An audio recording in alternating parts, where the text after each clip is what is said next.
महिला आरक्षण बिल पर अभिनेत्री दिव्या दत्ता ने कहा, भाग्यशाली हैं कि हम आज यहां आए हैं। यह एक ऐतिहासिक दिन है।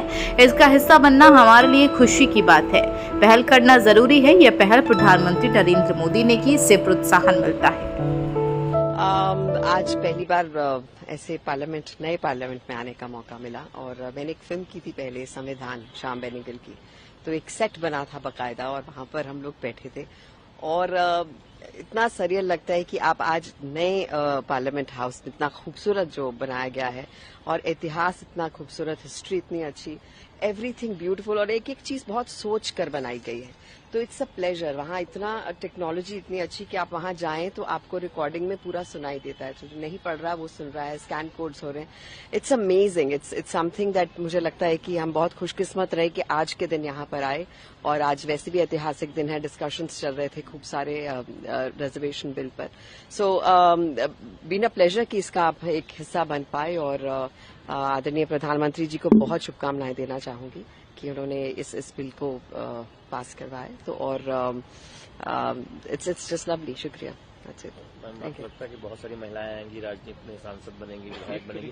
अभी तो है, लेकिन एक रिफॉर्म है जिसमें सुनिश्चित हो जाएगी उनकी भागीदारी 33%। जी, मुझे लगता है कि इनिशिएटिव लेना बहुत जरूरी होता है और ये इनिशिएटिव जब लिया गया है हमारे आदरणीय प्रधानमंत्री जी द्वारा, तो एक उत्साह मिलता है, प्रोत्साहन मिलता है कि हम और आगे जा सकते हैं और बहुत महिलाएं आगे आती हैं। वैसे भी महिलाएं मेरे ख्याल से हमेशा आगे रहती हैं, लेकिन जब कोई हाथ थाम कर कहे कि आइए हमारे साथ, तो हमेशा एक कदम आगे बढ़ सकती है।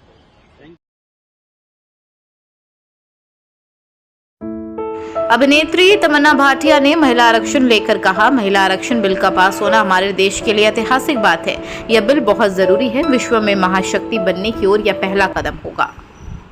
महिला आरक्षण बिल का पास होना एक तो बहुत ही ऐतिहासिक बात है हमारे देश के लिए और इस देश का हर नागरिक बहुत ही गौरव महसूस कर रहा होगा, क्योंकि ये बहुत ही बड़ी बात है हमारे देश के लिए।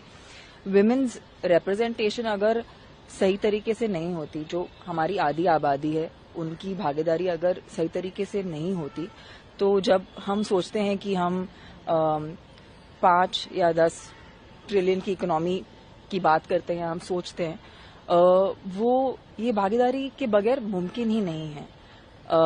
इसीलिए ये बिल बहुत ही जरूरी है और आई थिंक बहुत ही खुशी की बात है कि हमारे honourable prime minister Narendra Modi ji ने ये कदम उठाया, क्योंकि ये पहला कदम है। अगर हम विश्व में एक महाशक्ति बनना चाहते हैं और अगर हम सोचते हैं कि ये हम करना चाहते हैं, ये पहला कदम होगा उसकी तरफ। बेशक कुछ साल के बाद वो लागू हो, लेकिन आज अगर हम शुरू करेंगे तो कुछ साल के बाद उसका परिणाम हमें देखने मिलेगा। महिला आरक्षण पर समाजवादी पार्टी सांसद डिंपल यादव ने कहा, जब आप ये आरक्षण लेकर आए हैं और जब आपका अस्तित्व और वर्चस्व ओबीसी मतदाताओं पर आधारित है, आप 10 साल सरकार में ओबीसी मतदाताओं के दम पर ही हैं, तो फिर आप ओबीसी महिलाओं को राजनीतिक अधिकार क्यों नहीं देना चाहते?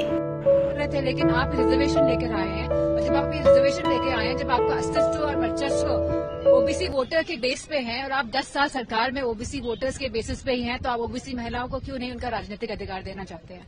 Thank you.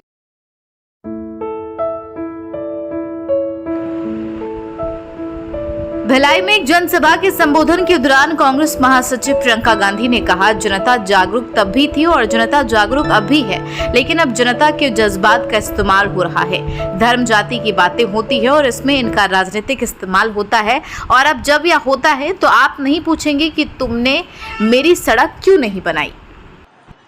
मैं उत्तर प्रदेश में काम कर रही थी, एक मोहल्ले के अंदर चली गई, एक महिला मिली, चूल्हे पे खाना पका रही थी।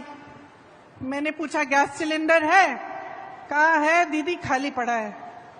मैंने कहा भर सकती हो? कहती है नहीं भर सकती, पैसे नहीं है। मैंने कहा घर पे काम कौन करता है? उसने कहा कोई नहीं करता, रोजगार नहीं मिलते आजकल। मैंने कहा कमाती कैसी हो, कैसे हो? तो उसने कहा थोड़ी बहुत कांच की चूड़ियां थी, उनको वो जोड़ जोड़ के वो कमा लेती थी थोड़ा बहुत। तो मैंने कहा भाई मोहल्ले की क्या परिस्थितियां हैं? उसने कहा दीदी बिजली के खंभे हैं, बिजली नहीं आती, पानी की टूटी है, पानी नहीं आता। सड़क तो आपने देखी होगी खराब पड़ी हुई है। तो मैंने कहा वोट किसको दोगी? इसी विधायक को दोगी? क्या कहा उसने? मैं इसी को दूंगी।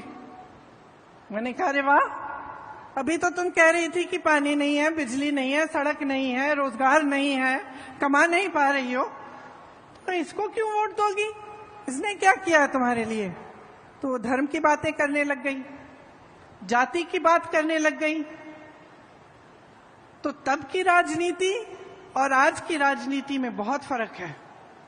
और फर्क क्या आया है?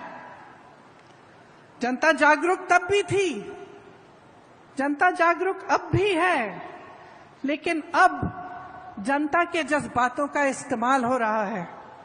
धर्म की बातें होती हैं, जाति की बातें होती हैं, और इसमें इनका राजनीतिक इस्तेमाल होता है।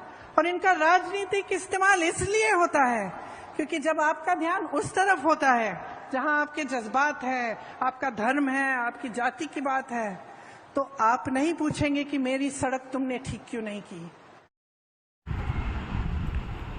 दिल्ली में कांग्रेस सांसद राहुल गांधी ने आनंद विहार आईएसबीटी का दौरा किया और यहां पर उन्होंने कूलियों से बातचीत की और इसके साथ ही उनकी वर्दी पहनकर उनका सामान भी उठाया, जिसका वीडियो अब सोशल मीडिया पर जमकर वायरल हो रहा है। जिंदाबाद, जिंदाबाद, जिंदाबाद।